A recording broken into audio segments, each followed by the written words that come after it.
శ్రీమాత్రే నమః. శ్రీ గురుభ్యో నమః. తదుపరి సింహరాశి. సింహరాశి వారికి ఆ యొక్క రాశి యందు కుజుడు మరియు కేతు గ్రహం యొక్క సంచారం ఉంది. ఈ రెండు చాలా ప్రమాదకరమైనటువంటివి.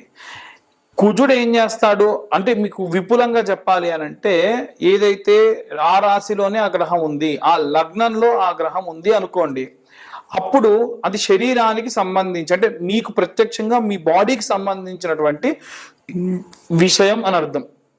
కాబట్టి ఇది అంత పాపగ్రహంతో కలిసి ఉండడం అంత మంచిది కాదు. ఇప్పుడు కుజుడు కూడా ఉన్నాడు కాబట్టి కుజుడు కూడా మీ యొక్క రాష్ట్రాధిపతి అయిన సూర్యుడికి అంత అనుకూలమైనటువంటిది కాదు. ఇప్పుడు ఏమవుతుంది అని అంటే, మీరు చేయాల్సినటువంటి పనులు ఏమైనా ఉంటే అవి పెండింగ్ లోకి వెళ్ళడం, భూమికి సంబంధించి ముఖ్యంగా, ఎందుకంటే కుజుడు భౌముడు అంటారు, భూమి సుతుడు. కాబట్టి భూమికి సంబంధించిన అనుకూల పరిస్థితులు ఉండవు. ఏవైనా సరే భూమి అమ్మాలనుకుంటే అమ్మలేరు, కొనాలనుకుంటే కొనలేరు. ఇలాంటి ఇబ్బందులు ఉన్న వారికి సుబ్రహ్మణ్యేశ్వర స్వామి యంత్రం అనేటువంటి ఉంటుంది. ఆ యంత్రం మీ యొక్క భూమిలో దక్షిణ దిగ్భాగంలో మధ్యలో పెట్టడం వలన విశేషమైనటువంటి భూమి అమ్ముడు పోయి విశేషమైన సత్ఫలితాలు పొందే అవకాశం ఉంటుంది. అలాగే కుజుడితో పాటు కేతువు కలిసి ఉన్నాడు కాబట్టి మతిమరుపు ఎక్కువ. ఏదైనా పని చేద్దాం అనుకొని, లేదా ఏదైనా సరే మీ పై అధికారులకు ఏదైనా చెప్పాలనుకోవడము, అది ప్రాపర్గా వాళ్ళతో కమ్యూనికేట్ అవ్వలేకపోవడం లాంటివి జరిగింది అనుకోండి, ఏమవుతుంది? దానివల్ల విపరీతమైనటువంటి ఇబ్బందులు కలుగుతాయి. కాబట్టి ఎట్టి పరిస్థితుల్లో కుజుడు కానీ కేతువు కానీ లగ్నాత్ ఉండడం లేదా ఆ యొక్క గ్రహంలో ఉండడం అంత శ్రేయస్కరం కాదు. అలాగే ద్వితీయ, తృతీయ, చతుర్థ, పంచమ, షష్టమ స్థానాలన్నీ కూడా ప్రశాంతంగా ఉన్నాయి. కానీ సప్తమ స్థానంలో మాత్రము రాహుగ్రహ సంచారం ఉంది. అంటే మ్యారేజ్ కానీ, భార్య కానీ, మీకు ఎవరైనా శత్రువులు ఉంటే వాటికి సంబంధించిన విషయం. కాబట్టి వీలైనంత వరకు కూడా ఈ సింహరాశి వాళ్ళు మ్యారేజ్ అయ్యి ఉంటే భార్యతో చాలా జాగ్రత్తగా ప్రశాంతంగా ఉండండి. మీ మ్యారిటికల్ లైఫ్ అనేది బాగుండాలి, ఎటువంటి గొడవలు చికాకులు లేకుండా. అలా కాకుండా ఒకవేళ మీ యొక్క మ్యారేజ్ కుదురుతుంది అనుకోండి, ఎవరో ఒక వ్యక్తి వల్ల అది ఆగిపోయే ప్రమాదం ఉంటుంది. అది కూడా జాగ్రత్తగా ఉండండి.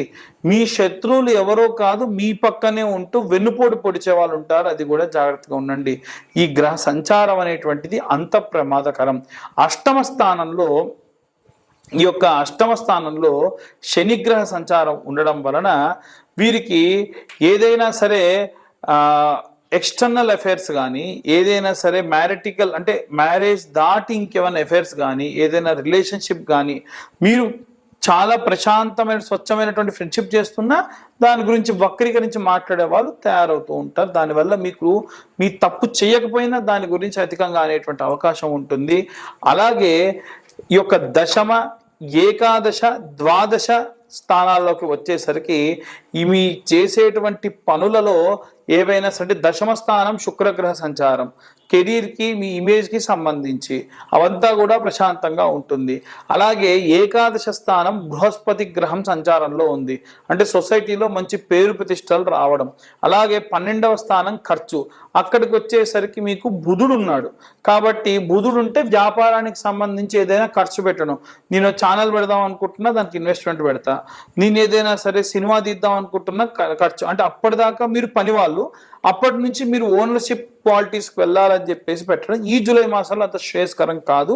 ఎవరన్నా నూతనంగా ప్రారంభించాలనుకుంటే మాత్రం చాలా జాగ్రత్తగా ఉండండి.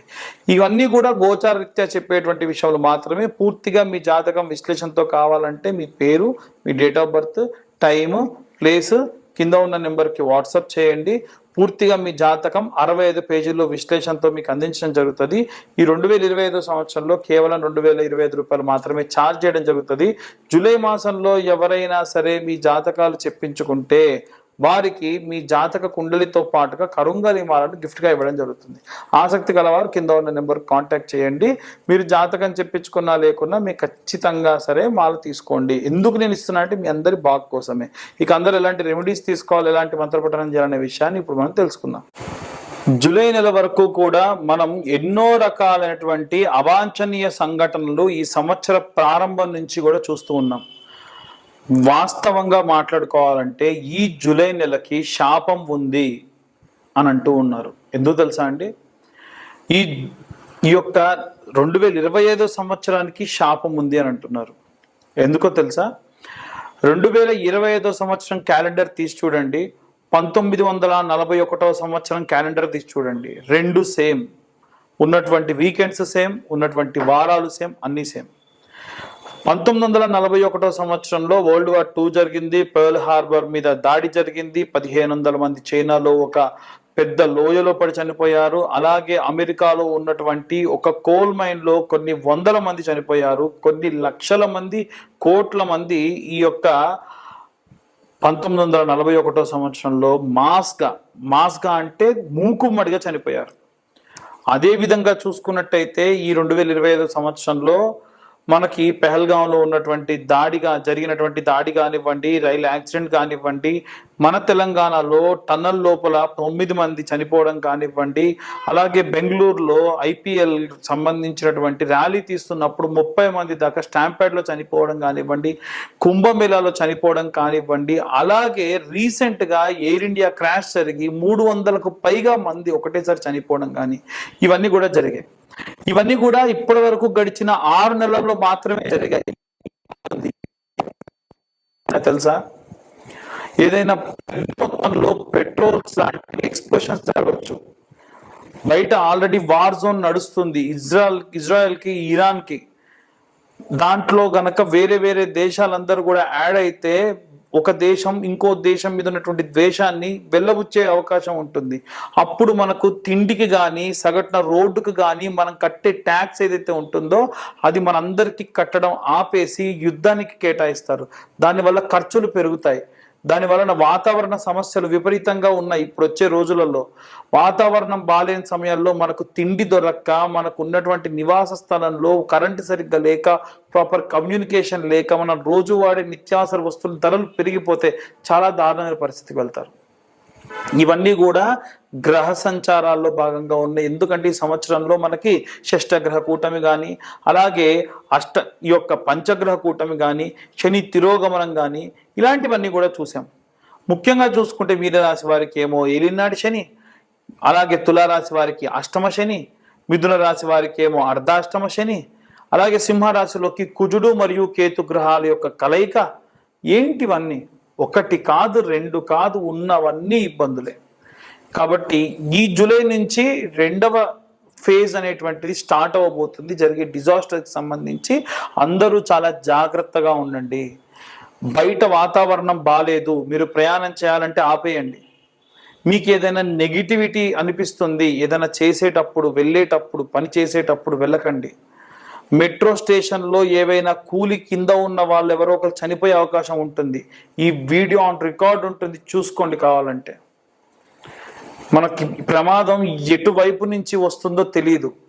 గట్టిగా గాలి దుమారం వస్తే హోర్డింగ్స్ పడిపోయి మనుషులు చనిపోయే అవకాశం ఉంది. సో చాలా జాగ్రత్తగా ఉండండి. ఉన్నటువంటి గ్రహ సంచారాలు ఏవి బాలేవు, ఎవ్వరికీ బాలేదు. నిత్యం ఇంట్లో ప్రతి ఒక్కరు హనుమాన్ చాలీసా, దేవి భాగవతము, లేకుంటే చాగంటి గారు లాంటి వాళ్ళు ఈ యొక్క సుందరాకాండ లాంటి పారాయణాలు చేశారు, అవి వినండి. రోజు మీరు ఏదో ఒక మంత్రం చదవంటే చాలా ఈజీగా ఉండే మంత్రాలు. పంచాక్షరి మంత్రము ఓం నమ శివాయ అన్న మంత్రం చదవండి. ఇలాంటి కరుంగలి మాలలు ఉంటాయి. వీలైతే కింద ఉన్న నెంబర్కి కాంటాక్ట్ చేస్తే ఈ కరుంగలి మాలలు మీ గోత్ర నామాలతోని పూజ చేసి మీ దాకా అందించడం జరుగుతుంది. అలాంటి కరుంగలి మాలలు జపం చేయండి. రోజు 108 జపం చేయండి. ఓం నమ శివాయ జపం చేసేటప్పుడు కర్చీఫ్ పైన కప్పుకోండి. ఎందుకంటే భూమి నుంచి ఆకాశం మధ్యలో ఎవరన్నా సరే అటు ఇటు కాకుండా తిరిగేటువంటి కొన్ని ప్రేతాలు ఉంటాయి. వాటి ప్రభావం వల్ల చదివిన మంత్రం శక్తి దీనికి కానీ మీకు కానీ రాదు. అలా 108 సార్లు ఓం నమ శివాయ మంత్రాన్ని రోజు పొద్దున కానీ, సాయంత్రం ఏదైతే 2 పూటలు కానీ జపం చేయండి. అలాగే ఓం క్లీం కృష్ణాయ వాసుదేవాయ హరయే పరమాత్మనే ప్రణతక్లేశనాశాయ గోవిందాయ నమో నమః అన్న మంత్రాన్ని చదవండి. ఇలాంటి మంత్రపఠనాలు చేయడం వల్ల విపరీతమైనటువంటి శక్తి లభిస్తుంది. రైతులకు విపరీతమైనటువంటి నష్టం వచ్చేటువంటి అవకాశం ఉంటుంది. ముఖ్యంగా పత్తి రైతులకు కానీ, మిరప రైతులకు కానీ చూసుకుంటే వాతావరణంలో జరిగినటువంటి మార్పుల వల్ల, వచ్చినటువంటి వరదల వల్ల, తుఫాన్ల వల్ల మీ పంట నష్టం జరుగుతుంది. ఏదైనా సరే పంట కోతకొస్తే ఇంకా బాగా కాస్తుందేమో ఉంచుదాము అనుకునేలో పంట ఖరాబ్ అయిపోతుంది. కాబట్టి ఏ సమయానికి చేసేటువంటి పనులు రైతులు ఆ పనికి చేసేసేయండి. రాజకీయాల్లో ఉన్నటువంటి ప్రముఖులలో ఒకరు మరణిస్తారు అని చెప్పి జూన్లో మనకు మార్చిలో ఉన్నటువంటి రాశి ఫలాల్లోనే నేను ఇంతకు మునుపే చెప్పాను. అలాగే గుజరాత్ ఎక్స్-సీఎం చనిపోయారు. నెక్స్ట్ ఇప్పుడు సినిమా ఇండస్ట్రీకి సంబంధించి ఒక వ్యక్తికి ప్రమాదం జరగబోతుంది, చాలా జాగ్రత్తగా ఉండండి. అలాగే ఈ యొక్క జూలై మాసంలో ప్రత్యేకంగా అందరూ కూడా ప్రత్యేకమైనటువంటి పూజలు ఏం జరిగినా సరే చేయండి. ముఖ్యంగా వారాహి నవరాత్రులు జరుగుతున్నాయి కాబట్టి వీలైతే ఈ వీడియోని మేము ఈ జూలై మాసం కంటే ముందే టెలికాస్ట్ అయ్యేట్టుగా చూస్తాం.